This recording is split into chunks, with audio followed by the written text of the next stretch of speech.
La haute mer, ou eau internationale, est l'espace maritime situé au-delà des zones économiques exclusives, ZEE, c'est-à-dire situé au-delà de la limite des 200 miles marins.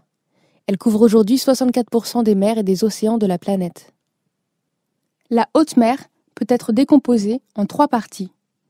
Les eaux de surface, la colonne d'eau, le sol et le sous-sol. Chacune de ces parties correspond à un statut juridique particulier, dispose d'atouts et constitue des enjeux précis.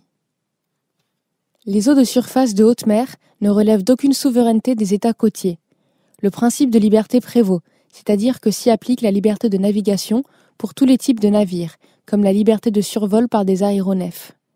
L'ordre juridique qui s'y applique est en réalité fondé sur la nationalité des navires qui y circulent, c'est-à-dire celui des autorités de l'État dont le navire bat le pavillon.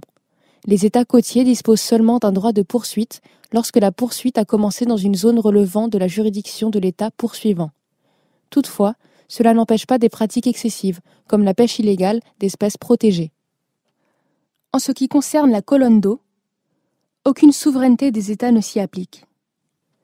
L'exploitation des ressources vivantes y est libre, tout comme la possibilité d'y effectuer des recherches scientifiques ou bien de poser des câbles et des pipelines. Par exemple, en Méditerranée en 2015 avec la mise à l'eau d'un sous-marin permettant de cartographier les grandes profondeurs.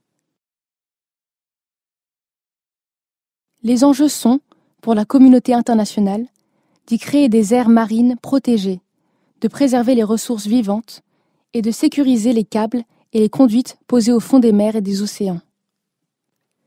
Enfin, le sous-sol marin et les richesses minérales qui s'y trouvent sont considérés comme un bien commun de l'humanité, où l'exploitation est réglementée dans l'intérêt de l'humanité tout entière, car les ressources y sont potentiellement importantes et qu'elles sont très convoitées par les États.